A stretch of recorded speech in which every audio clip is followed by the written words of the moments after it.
Welcome to Ayesha గారి వంటగది. ఈరోజు ఏం చేస్తానంటే గోంగూర చికెన్ అంటే అందరికి ఇష్టమేనా?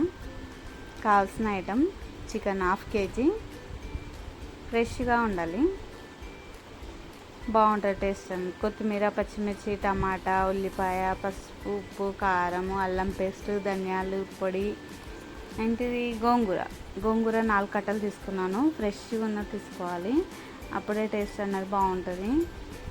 ముందుగా ఒక గిన్నె తీసుకొని ఒక 2 స్పూన్ల ఆయిల్ వేసేసి గోంగూర వేయాలి. గోంగూర ఎప్పుడు చేసినా కానీ సిమ్ము మీద చేయాలి, ఎందుకంటే మొత్తం అడుగు పట్టి మొత్తం బ్లాక్గా అయిపోతుంది.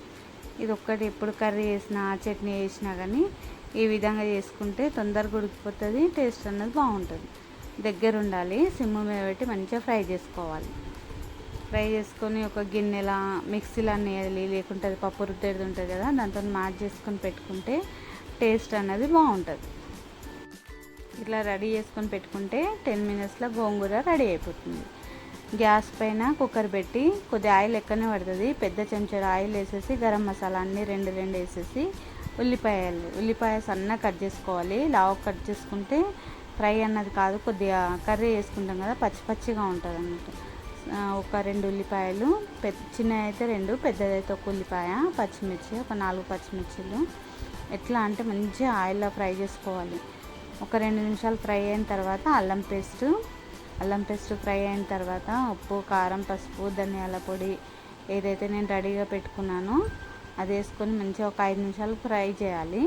ఎందుకంటే చికెన్ వేసిన తర్వాత ఫ్రై చేస్తే కొద్దిగా పచ్చి ఉంటుంది. ఇప్పుడు అన్నీ వేసుకొని కర్రీలాగా చేసుకొని రెడీ పెట్టుకుంటే చికెన్ అన్నది ముక్కలుగా కాదు. ఎప్పుడు మనం కర్రీ చేయని ఫ్రై అయినా చేయని ఉప్పు, కారం అన్నీ ఫ్రై చేసిన తర్వాతనే చికెన్ వేయాలి. ఎందుకంటే చికెన్ వేసిన తర్వాత ఇట్లా తింపుతూ ఉంటే చికెన్ అన్నది తొందరగా ఉడికిపోతుంది కదా, ముక్కలుగా అవుతుంది. చికెన్ వేసిన తర్వాత ఎక్కువ ఫ్రై చేయొద్దు. ఇట్లా ఉప్పు, కారం ఎప్పుడైతే మనం వేస్తాం కదా, అల్లం పేస్టు, ధనియాల పొడి, గరం మసాలా అన్నీ వేసిన తర్వాత మంచిగా కలుపుతూ ఉండాలి. ఒక 5 నిమిషాలు కలిపిన తర్వాత టమాటా, కొత్తిమీర, పుదీనా, మన ఇంట్లో ఏది గరం మసాలాలు ఉంటే అవన్నీ వేసుకొని మంచిగా టమాటా చట్నీలాగా వేయాలి. చేసిన తర్వాత ముక్కలు వేస్తే ముక్కలు ఎట్లా ఉన్నాయి అట్లనే ఉంటాయి. ఇట్లా ముక్కలు చిన్న ఇట్లా కీమాలాగా రాదన్నట్టు. ఎప్పుడు ఈ విధంగా చేయండి. చికెన్ కర్రీ చేస్తే టేస్ట్ బాగుంటుంది. ఈ విధంగా మొత్తం అల్లం పేస్ట్, ఉప్పు, కారం మొత్తం ఫ్రై చేస్తే ముక్కలు మంచిగా పట్టుకుంటుంది అన్నట్టు. చూడండి, ఎక్కువ ఫ్రై చేయొద్దు. ఇట్లా టమాటా వేసిన తర్వాత గిట్ల మీద ఒక కొద్దిగా ఫ్రై చేసేసి ఒక సగం అంటారు కదా, సగం గిలాసు వాటర్ వేసేసి నీళ్ళు వేసేసి ఇట్లా కుక్కర్లో పెట్టేసేయాలి. ఎక్కువ ఉడకనియదు, చికెన్ కదా తొందరగా ఉడికిపోతుంది. ఇది చూసుకొని చేసుకోవాలి.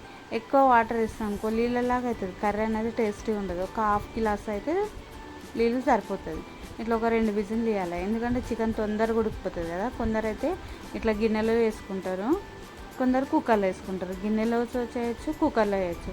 ఒక 2 విజిల్ వేస్తే మెత్తగా అయిపోతుంది కాబట్టి పచ్చిగా ఉండదు చికెన్. మా ఇంట్లో అయితే పచ్చిగా ఉంటే తినరు కాబట్టి నేను కుక్కర్లో వేస్తున్నా.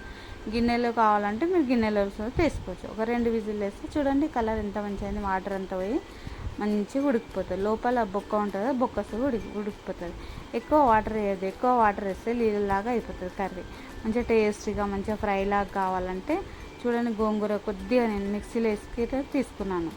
ఇదే గిన్నెలా కొద్దిగా ఇట్లా పప్పు రుబ్బెడుతుంటుంది కదా, దాంతో నన్ను వేసుకోవచ్చు, మిక్సీలో వేసుకోవచ్చు. ఇట్లా పిండిలాగా మొత్తం రెడీ చేసుకొని చికెన్ కర్రీ మంచిగా చికెన్ని మంచిగా ఉడకనియాలి. ఎందుకంటే మనము గోంగూరలో చికెన్ వేస్తే ఉడకదు కాబట్టి గోంగూర మంచిగా పెద్ద గిన్నె తీసుకొని మంచిగా గోంగూర ఫ్రై చేసుకున్న తర్వాత చికెన్ కర్రీ మొత్తం రెడీ చేసేసి ఇట్లా వేసేసి ఒక 5 నిమిషాలు గోంగూరలో ఉడకనివ్వాలి. అయితే ఆ గోంగూర అనేది తలిగి టేస్ట్ అనేది వస్తుంది. అప్పుడే వేసేసి అప్పుడే దించేయద్దు. 10 నిమిషాలు ఇట్లా కుక్కర్ ఉంటుంది కదా, ఉడకబెడతాం కదా, దాంట్లో అంతా వాటర్ ఉంటుంది. ఒక చిన్న స్పూన్ వాటర్ వేసి మంచిగా కడిగేసి దీంట్లో చికెన్లా కలిపేసి వేసేస్తే ఆ వాటర్ మంచిగా పోయినంత గట్టిగా మంచిగా ఇట్లా ఫ్రై లాగా అయినంత వరకు ఉడకనివ్వాలి. ఉడకేసిన తర్వాత సాల్ట్ ఉందా లేదా చూసుకొని, ఇందులో అయితే ఫస్ట్ అయితే నేను గరం మసాలా వేసేసాను. గిట్లా ఆయిల్ అనేది పైకి రావాలి, నీళ్ళలాగా ఉండద్దు. నీళ్ళలాగా ఉంటే కర్రీ అనేది మంచిగా టేస్టీగా ఉండదు. ఇట్లా ఆయిల్ పైకి వచ్చిన తర్వాత ఒక 5-10 నిమిషాలు మూత పెట్టేసి తీసేస్తే ఇంట్లోనే చికెన్ గోంగూర కర్రీతో మా బావ ఎట్లా తింటాడంటే ఆయన చాలా ఇష్టం. నెయ్యి వేసుకొని మంచిగా గోంగూర చికెన్ కర్రీ పెట్టుకొని, మా ఇంట్లో అయితే అందరికీ ఇష్టమే గోంగూర కర్రీ అంటే. పప్పుతో చేస్తే అయితే ఎవ్వరు తినరు, చికెన్తో మటన్తో చేస్తే అయితే అందరు తింటారు. ఇలా ఒక విధంగా అంటే మసాలాతో చేస్తారు కదా ఎక్కువ చికెన్, మసాలాతో కాకుండా ఇట్లా ఒక గోంగూరతో ఒకసారి ట్రై చేయండి. ఎలా ఉంది ఏంటి నాకు కామెంట్ పెట్టండి. నా ఛానల్ని షేర్ చేయండి, లైక్ చేయండి. ఎట్లా ఉంది ఏంటిది, నేను ఫస్ట్ టైం పెట్టాను కదా, ఒకసారి చూడండి, ఇంట్లో ట్రై చేయండి. ఎట్లా అంటే ఇది జొన్న రొట్టెతో బాగుంటుంది, రైస్తో బాగుంటుంది.